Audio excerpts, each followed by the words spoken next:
Hello guys, स्वागत करते हैं आपके अपने चैनल विजेंद्रा सिमोनिया में। आज मूवी एक्सप्लेन करने वाले हैं द मम्मी। ये मूवी इन 1999 में रिलीज हुई थी। आईएमडीबी पर इसकी रेटिंग है 7। इस मूवी का बजट था $80 मिलियन और बॉक्स ऑफिस पर इसने कमाई की थी $416.4 मिलियन की। उम्मीद करते हैं कि ये कहानी आपको पसंद आई होगी। ये कहानी मिस्र की पुरानी सभ्यता की है, जहां पर एक आदमी को ऐसी सजा दी जाती है जो आज से पहले मिस्र में कभी किसी को नहीं दी गई। उसे जिंदगी मम्मी बना दिया जाता है, पर वो कभी भी जाग सकता है। कहानी की शुरुआत होती है 1290 बीसी से, यानी कि आज से लगभग 3300 साल पहले, जहां पर मिस्र के एक शहर थीम्स को दिखाया जाता है कि राजा का नाम फेरन है।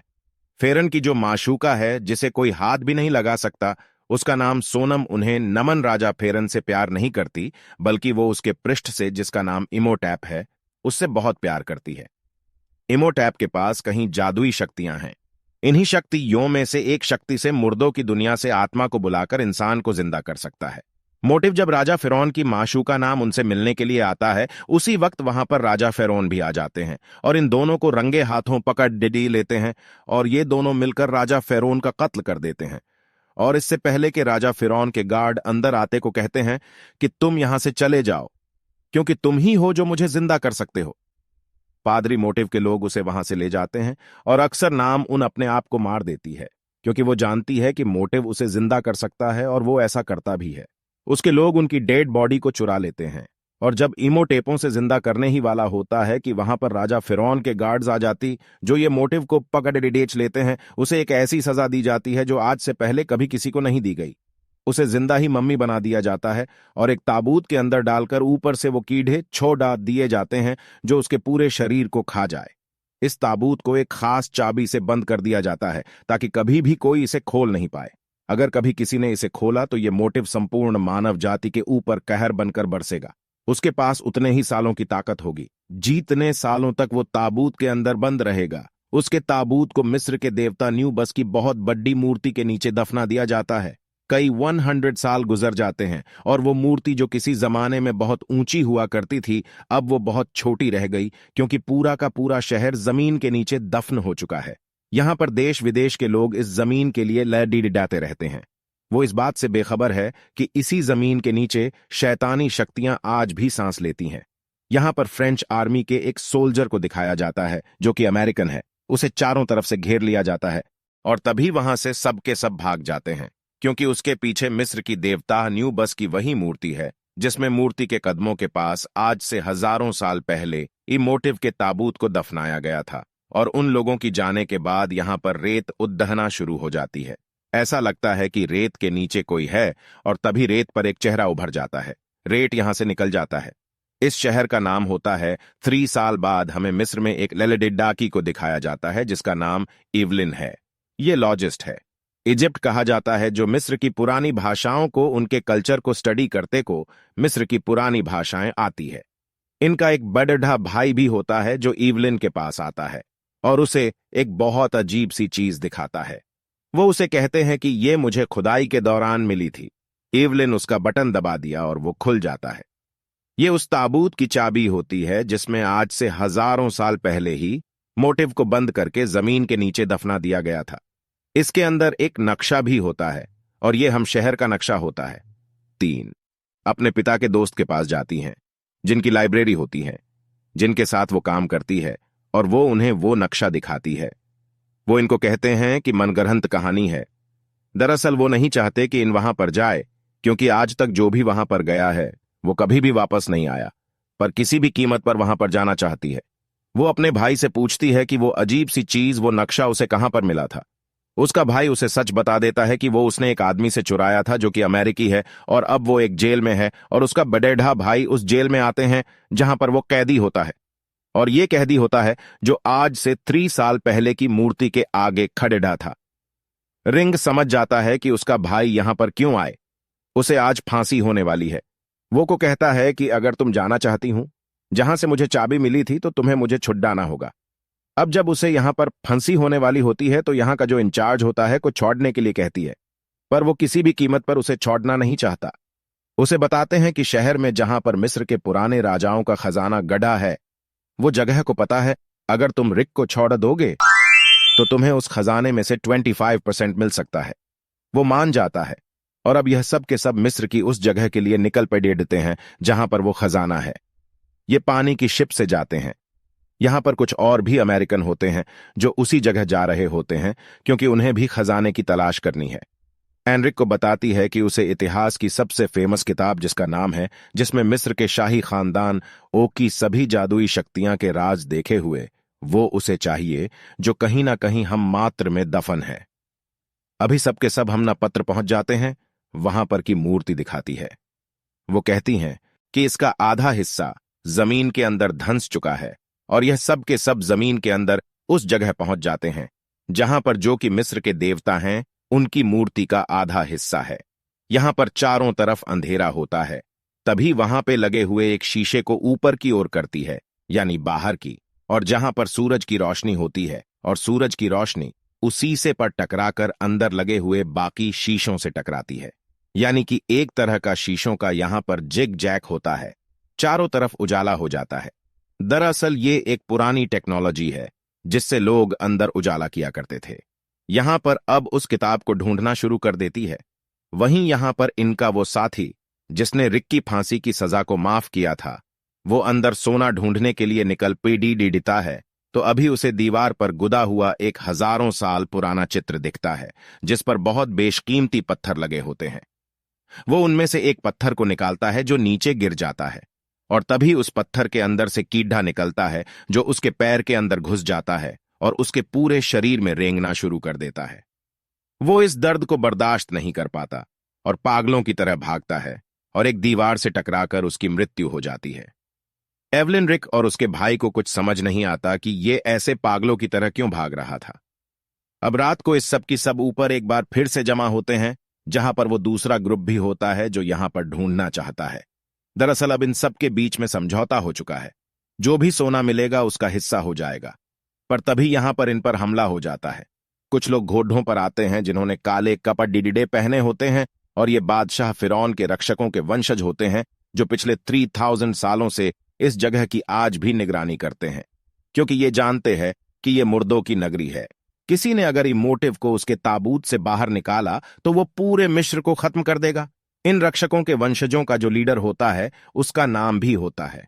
वो इन सबको यहां पर धमकी देकर जाता है कि तुम्हारे पास 1 दिन है तो हम सब यहां से वापस लौट जाओ, पर उसकी बात कोई भी नहीं मानता और अगले दिन एक बार फिर से ये दोनों ग्रुप जमीन के नीचे जाकर अलग अलग सोना ढूंढना शुरू कर देते हैं। दूसरे ग्रुप को एक बॉक्स मिलता है जिसके बाहर एक चेतावनी लिखी होती है। उसमें लिखा होता है कि अगर किसी ने मरे हुए को जिंदा करने की कोशिश की तो उस पर एक शाप लागू होगा। इस बॉक्स को खोलने वाले सभी लोगों को मार देगा। उनका खून चूसकर उनके शरीर के अलग अलग हिस्से निकालकर वो एक नया रूप धारण करेगा और आत्माओं की दुनिया से हमेशा के लिए हमारी दुनिया में आकर इस पूरी दुनिया पर अपना कब्जा कर लेगा। पर यहां पर जो लोग इस चेतावनी को पढ़ाते हैं वो इसे एक अंधविश्वास समझते हैं और वो इस बॉक्स को खोल देते हैं जिसके अंदर वो किताब निकलती है, जिसे पेयर कर रास्ते 3000 साल पहले इमोटाइप अपनी माशूका को जिंदा कर रहा था। और इसे खोला नहीं जा सकता क्योंकि इसमें खास तरह का लॉक होता है जिसे खास किस्म की चाबी से खोला जा सकता है और ये वही चाबी होती है जो एवलिन के पास है। वहीं एनरिक और उसके भाई को दिखाया जाता है। जब वो वहां पर बैठे होते तभी ऊपर से वो ताबूत गिर जाता है। जिस ताबूत के अंदर रिमोट ऐप को जिंदा मम्मी बनाकर डाल दिया गया था। एवलिन के पास इस ताबूत की चाबी होती है। जिस चाबी से इस ताबूत को खोल देते हैं और अगले पल अंदर से इमोन हुई बॉडी निकलती है। लेकिन इस साढ़ी भी बॉडी में एक खास बात होती है कि आज भी लगातार गल रही होती है। एवरी ने अपनी जिंदगी में कई मम्मीज देखी है पर उसने ऐसी मम्मी कभी नहीं देखी। अभी रात को सब के सब ऊपर आ जाते हैं और जब सो रहे होते हैं तभी एवलिन उस किताब के पास जाती है। वो रिको बताती है कि वो किताब नहीं है जो उसे चाहिए क्योंकि वो किताब सोने की बनी है। वो कहती है कि शायद ये काले जादू की किताब हो। वो उस किताब को उस चाबी से खोल देती है जो उसके पास होती है और उस किताब में लिखी हुई कुछ लाइंस को पीढ़ती है जिसमें लिखा होता है, सदियों से सोया है, जो जाग जाए वो जाग जाए वो जाग जाए। वो जैसे ही इस लाइन को पीढ़ती है वो नीचे तहखाने में जहां पर एमोटैप की मम्मी होती है वो जाग जाती है, यानी कि वो आत्माओं की दुनिया से वापस आ चुका है और साथ ही साथ यहाँ पर बहुत सारे टिड्डे और अलग अलग तरह के कीड़े इन पर हमला कर देते हैं। इन कीड़ों से बचते हुए जब सब भाग रहे होते हैं तो उसे और अपने भाई से अलग हो जाती है और एक खुफिया दरवाजे से अंदर गिर जाती है, जहां पर आपकी मम्मी होती है जो अब जिंदा हो चुकी है। यहां पर उन लोगों में से एक आदमी वो भी होता है जिसने उस बॉक्स को खोला था जिस पर श्राप लिखा था कि इस बॉक्स को खोलने वालों के शरीर से वो एक नया रूप धारण करेगा। इसीलिए इन मम्मी इस आदमी की आंखें निकालकर अपनी आंखें लगा लेती हैं और अब वो की तरफ बाराच रहा होता है। और तभी यहां पर रिक और लिन का भाई आ जाते हैं। रिक उस मम्मी को कई गोलियां मारता है और ये सब के सब उस जगह से निकल जाते हैं। तभी इनके सामने राजा फिरौन के रक्षकों के वंशज आते हैं, जिन्होंने 1 दिन पहले ने चेतावनी दी थी कि तुम सब यहां से चले। वो ही नहीं कहते कि हम 3000 सालों से इस मुद्रा से डर रहे हैं और अब इसे कोई भी नहीं मार सकता। आप सबका खात्मा हो जाएगा और इनके जीतने भी साथियों होती है। सब के सब वापस आ जाती है। रिक यहां से निकलना चाहता है पर उसे मना करती है। वो कहते हैं कि हमने उस मुर्दा को जिंदा किया है और अब हमें उसे खत्म करना होगा। यहां पर सब कुछ बदलना शुरू हो जाता है। आसमान से आग के गोले गिरने लगते हैं और उस मम्मी ने जीस आदमी की आंखें निकाल ली थीं। वो एक बार फिर यहां पर आके उसके पूरे शरीर को कंकाल कर देती है, जिससे उस मम्मी का शरीर पहले से भी ज्यादा होना शुरू हो जाता है।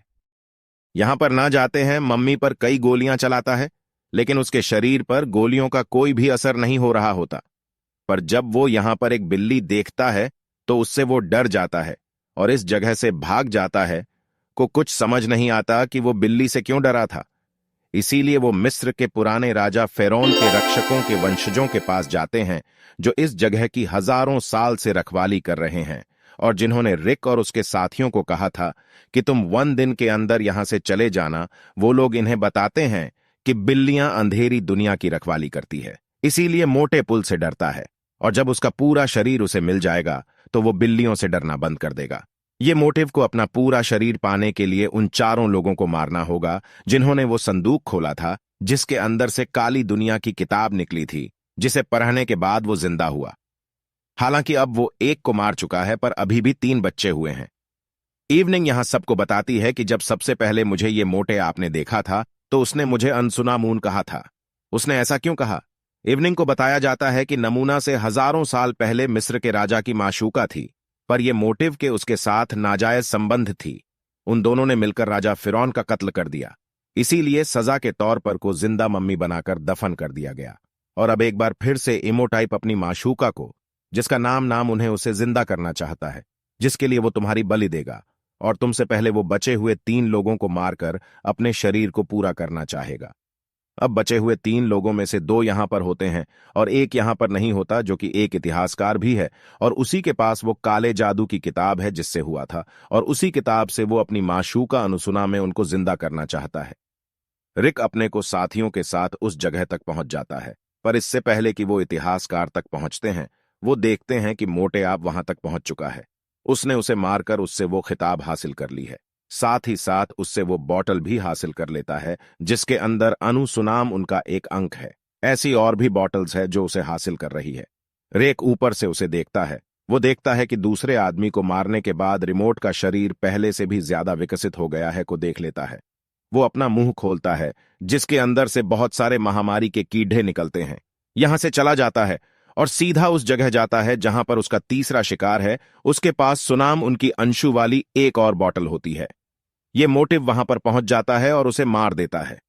वहीं अंदर कमरे में ईवलिन भी होती है और रेत बंद कर कमरे के अंदर दाखिल हो जाता है और के पास पहुंचता है। पर इससे पहले कि वो उसे अपने साथ ले जाता, यहां पर रिकर उसके साथ ही आ जाती है। रिक जानता है कि वो बिल्लियों से डरता है, इसीलिए वो उसे बिल्ली दिखाता है, जिसकी वजह से उसे यहां से जाना पीडीडी देता है। अब ये समझ चुके हैं कि जिस तरह काली दुनिया की किताब ने उसे जिंदा किया है, उसी तरह सुनहरी किताब जिसका नाम है उससे उसे मारा जा सकता है। और ये नहीं पता होता कि उसने रो किताब मुनरा कहां पर है। ईवलीन एक प्राचीन पत्थर पर लिखे हुए लेख को पढ़ते, जिससे उसे पता चल जाता है कि जिस तरह से वो काली दुनिया की किताब की मूर्ति के नीचे थी, उसी तरह से नारी किताब मुनरा मिस्र के दूसरे देवता जिनका नाम होरोस है उनकी मूर्ति के नीचे है। और इससे पहले कि उस जगह तक पहुंच पाते, यहां पर मिस्र के जितने भी लोग हैं वो सबके सबके गुलाम बन चुके हैं। वो समझ चुके हैं कि वापस लौट चुका है और उसे कोई नहीं हरा सकता। इन सबको घेर लिया जाता है और वहां पर मोटेव आता है। वो कहता है कि अगर तुम मेरा हाथ पकड़े डेच लो तो मैं तुम्हारे साथियों को छोड़ दूंगा, को मजबूरी में ऐसा करना पड़ी देता है। सबको धोखा दिया होता है। वो अपने आदमियों से कहता है कि इन सबको खत्म कर दो, पर किसी तरह से रिक और उसके साथ ही बच जाते हैं और एक बार फिर से वो उसी जगह पहुंच जाते हैं जहां से उन्हें काले जादू की किताब मिली थी। और इस बार इन्हें हो रस की मूर्ति को ढूंढ रहना है। ये उस जगह तक पहुंच जाते हैं जहां पर हो रस की मूर्ति है। यहां पर मिस्र का वो छुपा हुआ खजाना होता है जिसे इंसान पिछले 3000 सालों से ढूंढने की कोशिश कर रहे हैं। वहीं दूसरी तरफ ये मोटिव को दिखाया जाता है जो अपनी माशूका को जिंदा करने की तैयारी कर रहा है। उसे पता चल चुका है कि रिक यहां पहुंच चुका है, इसीलिए वो अपनी जादू से दीवार पर गड़ी हुई मम्मी इसको एक बार फिर से जिंदा करता है और उनके पीछे भेजता है। वहीं खजाने वाली जगह पर एक और उसके साथियों के ऊपर यह मम्मीज अटैक कर देती है, पर किसी तरह से हो रस की मूर्ति तक पहुंच जाती है और उसकी नीचे जो सुनहरी किताब होती है वो उसे हासिल कर लेते हैं। वहीं मोटिव अपने को जिंदा कर दिया है और उसे उसके वापस शरीर में लाने के लिए उसे की बलि देनी होगी। और इससे पहले कि वो उसे मारता वहां पर का भाई आ जाता है और उसे सुनहरी किताब दिखाता है और इसे खोलने के लिए भी वही चाबी चाहिए जो अब इमोटैप के पास है। पर किताब के बाहर कुछ पंक्तियां लिखी होती है जिसे का भाई पेडी डीता है। उसे पढ़ने के बाद यहां पर एक सेना जाग उड़ती है। उसे कहती है कि उन लाइनों को पूरा पढ़ो ताकि ये सब तुम्हारा कहना माने। कुछ उड्डा देता है, पर जो कि अब जिंदा हो चुकी है, जो कि एक मम्मी है, वो उस पर हमला कर देती है।